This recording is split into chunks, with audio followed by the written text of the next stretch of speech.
Bismillahirrahmanirrahim.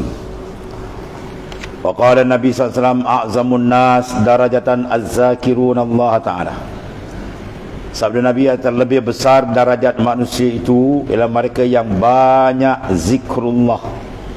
Ya, orang yang banyak mengingati Allah Taala, maka darajat dia tinggi di sisi Tuhan. Dan afdalul ibad darajatan indallahi ta'ala yaumal qiyamah az-zakiruna Allah katsira.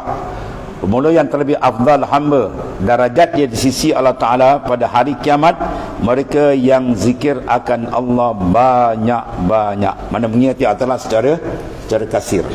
Dan sabda Rasulullah SAW, aksiru min zikrillah hatta yuqal majnun atau kama qala, perbanyak oleh kamu akan zikrullah sehingga dikata oleh orang, mana orang munafik, kamu ni gila. Dan lagi sabda Rasulullah SAW, uzkurullah zikran hatta yaqulul munafikun ya annakum mura'un. Berzikirlah kamu sebagai zikir yang banyak hingga berkata orang-orang munafik bahawasanya kamu riak. Itu makna tabit yang diberi Nabi. Sampai orang munafik kata engkau ni gila, sampai orang munafik kata dia riak, baru dikata orang tu zikir banyak. Ya. Kalau dizikir orang munafik tak kata apa, ada lebih kurang ni. Sebab orang munafik Quran sebut apa? La yazkurunallaha illa qalilah. Orang munafik ni tak sebut Tuhan melainkan sedikit. Pada zaman Rasulullah SAW tu ditunjukkan Nabi semayang pun dia buka pintu. Mana dia buat ibadat bukan kerana Allah, sebab dalam batin mereka tidak ada iman. Sebab munafik tu apa? Izharul iman wa idmarul kufrah, menzahirkan iman dan menutup kekafiran dalam hati dia tadi tu. Sebab oleh kerana itu cara dia begitu. Ya, dia tak minat orang berzikir banyak. Sebetulnya orang beriman tidak. Ya, zikir itu lambang kemesraan qalbi dia dengan Allah Subhanahu taala. Dan lagi sabda Rasulullah SAW, ma amila ibnu adam min amalin anjalahu min azabillahi min zikrillahi azza wa jalla. Qalu ya Rasulullah walal jihadu fi sabilillah. Qala walal jihadu fi sabilillah illa an tadriba ya bisayfika hatta yanqati'a summa yadriba bihi hatta yanqati'a summa yatadriba bihi hatta yanqati'. Tidak ada satu amalan yang diamalkan oleh anak Adam itu daripada amalan yang melepaskan baginya daripada siksaan Allah Ta'ala selain daripada zikrullah. Kemudian bertanya para sahabat, ya Rasulullah sallallahu alaihi wasallam, dan tiada perang sabil, nak banding perang sabil pun besar juga. Ya, tiada perang sabil, sabda Rasulullah SAW, kecuali dapat kamu memancung dengan pedang kamu akan mereka hingga putus, kemudian kamu pancung hingga putus, kemudian kamu pancung hingga putus. Bermakna dalam perang jihad membunuh orang kafir satu keafdalan. Sebab dalam hadis yang lain menyatakan tidak akan bersekutu di akhirat sama tempat orang dipanggil qatil wal maqtul. Dalam peperangan, ya, sama ada orang Islam tu jadi qatil atau dia maktul, selamat dulu. Kalau qatil maklum, ya, kalau maktul maklum, mana dia dibunuh, mana dia syahid, dia dukhuluna jannah bighairi hisab, dia masuk syurga tanpa hisab. Kalau dia qatil, ini hadis ni, dia jadi pembunuh, mana dia dapat bunuh seorang kafir je, confirm syurga untuk dia. Sebab tidak akan bersama di akhirat antara orang yang membunuh dan dibunuh dalam medan. Mana kalau dibunuh orang kafir, bermakna orang kafir tempat di mana? Neraka. Bagi orang Islam tadi tempat dia sebalik, mana syurga. Dia bunuh dapat kelebihan, dia terbunuh pun lebih maklum, syahid pun kan. Jadi untung, itu maksudnya. Ya anakku, beberapa ayat daripada Al-Quran dan hadis-hadis Rasulullah SAW nyata betapa mustahaknya zikrullah. Kata al-alimu alama al-waliyu syahid Sayyid Syekh Adi Yahya. Ya. Dan lihat kelebihan dan fasal yang akan datang ini pada menyatakan pasal ketiga, faedah zikrullah.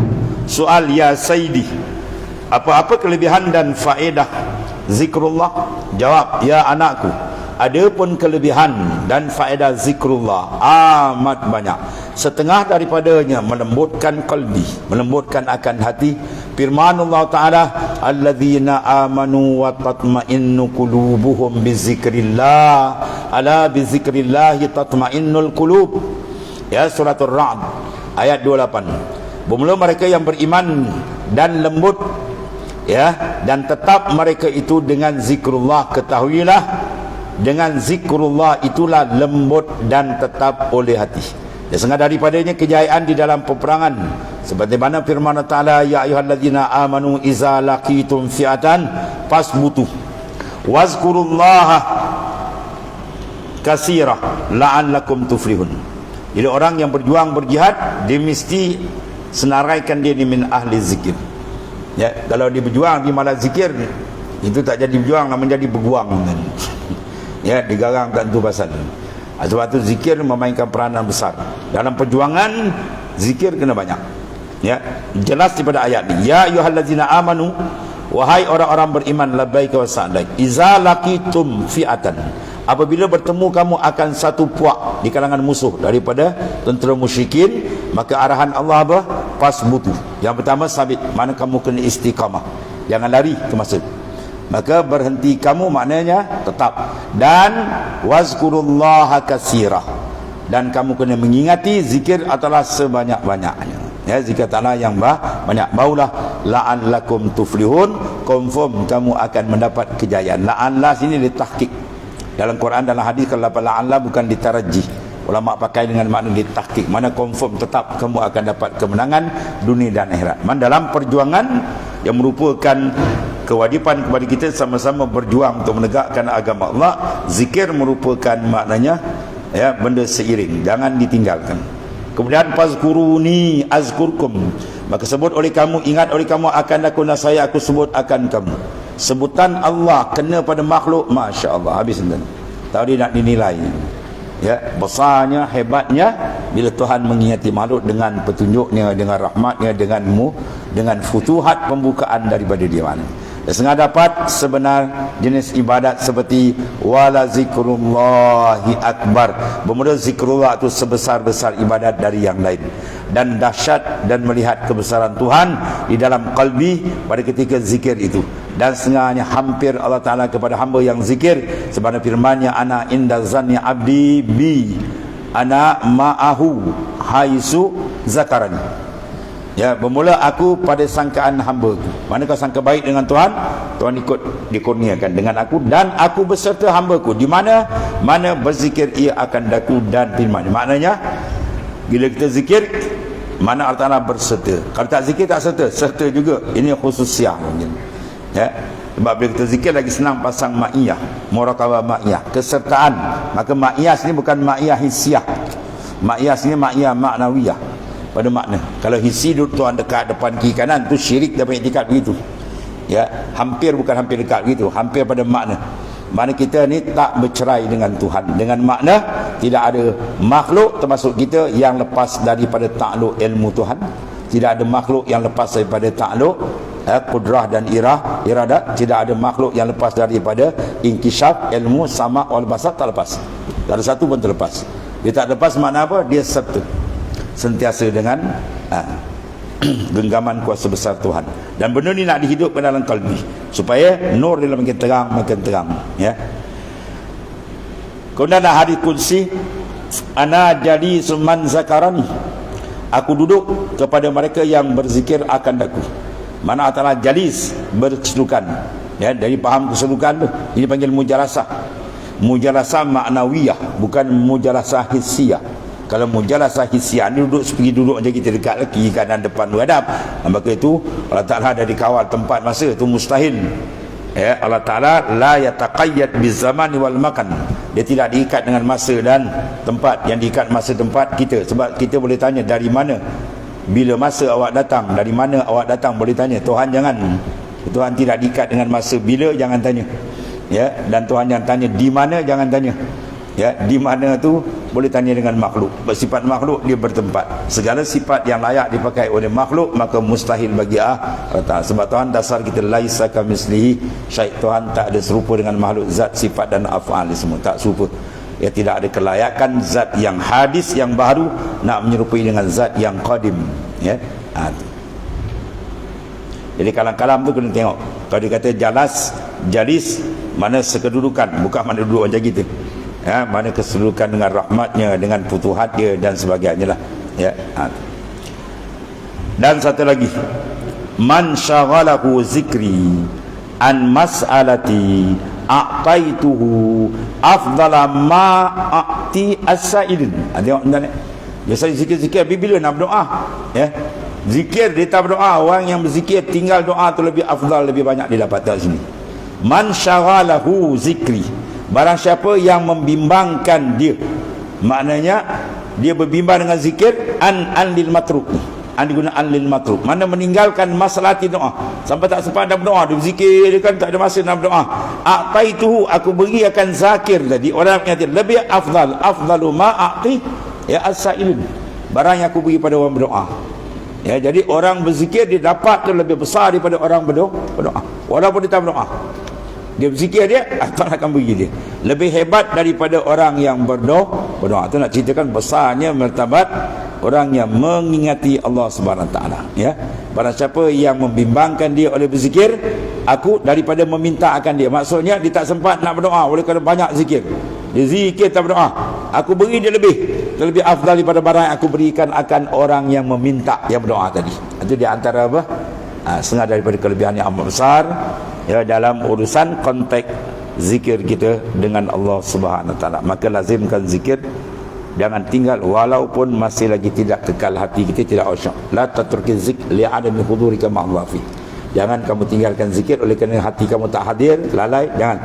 Ya, kamu tinggalkan zikir, terus tak zikir, itu lagi dahsyat. Lebih baik kita zikir walaupun tak apa-apa hadir hati, lebih baik daripada dia tidak terus makna menggerakkan lisan dia menyebut akan Allah Subhanahu Wa Taala. Jadi zikir sampai dia beri kita apa? Ishtighal. Kita berzikir sampai kita dapat ishtighalu ma Allah, sampai kita punya dapat satu benda rahsia penumpuan. Kita zikir lalai, kita lawan sampai Tuhan hadiahkan kita satu penumpuan, dipanggil al-ishtighal. Dan bila kita kuat lagi ishtighal, dia akan beri lagi hadiah yang kedua. Apa dia? Ya, al-lazzatu bizikr, kelazatan dalam zikir. Dan bila kita lazat dalam zikir, Allah Ta'ala beri lagi satu hadiah yang ketiga. Apa? Al-ishku, ila asyik, dan rindu dengan Tuhan. 3. Habis dapat 3 tu, baru pun dibuka. Rafa'tul hijab, aku buka hijab. Ya, baru qalbi kita akan dibuka Allah Ta'ala. Jadi mana terangkatnya hijab antara kita dengan Tuhan, hijab maknawi, dia masuk dalam maqamil muraqabah wal musyahadah bila ada kerinduan asyik yang kuat. Dan kerinduan ini susulan daripada kemanisan lazat. Dan lazat ini dapat susulan daripada mana? Lazat dapat daripada mana? Kemanisan dia dapat daripada ishtighal, penumpuan. Jadi kita kena tengok, kalau hati kita tak ada kemanisan, bermakna kita buat zikir belum tumpu. Buat kita kalau main-main.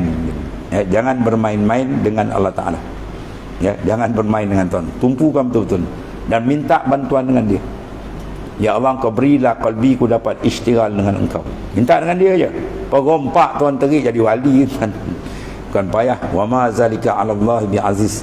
Bukanlah benda tu payah kat Tuhan, mudah. Minta dengan dia supaya Allah berikan kita yang pertama tu ishtighal, memberi tumpuan.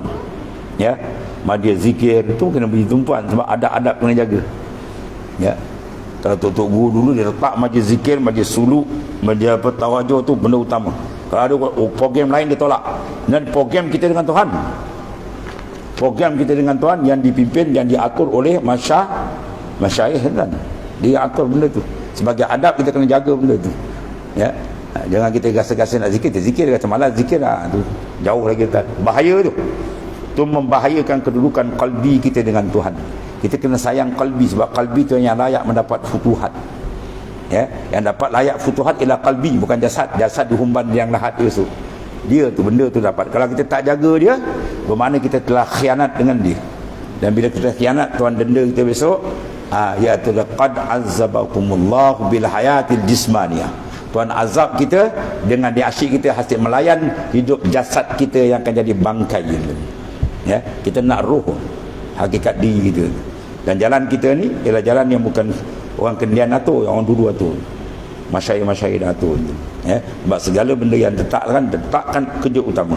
Kalau kawan kita nak jumpa program pun nanti malam ni 2 malam ni aku tak ada. Aku dah hal lebih penting. Tak macam tu. Sebab urusan aku dengan Allah Ta'ala. Ya. Salasun man kunna fihi wajada halawatul iman an takuna Allah wa rasuluh. ahabba ilahi mimma siwahuma. Tiga perkara di antara dia, seorang dapat kemanisan iman bahawa diletakkan Allah dan Rasul di depan. Dan dalam kita perjalanan ruhani, ini jalan lebih hebat. Maknanya dia telah disusun oleh orang-orang yang telah wasil kepada Ta'ala. Mudah-mudahan kita mengikutinya, mendapat keberkatan dari Allah dan futuhat dengan keberkatan Habibullah Rasulullah SAW dan para ahli bait dan para masyayikh, insyaAllah. Wallahu a'lam. Bismillahirrahmanirrahim. Alhamdulillah. Sayyidina Maulana Muhammadin ala sallallahu alaihi wa sallam. Alhamdulillah. Subhanakallahumma ya karim.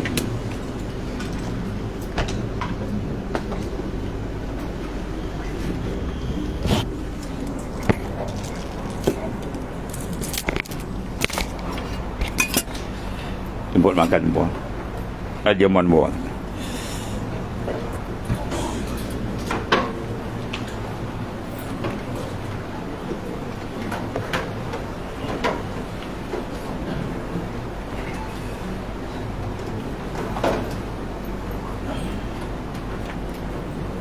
Yeah.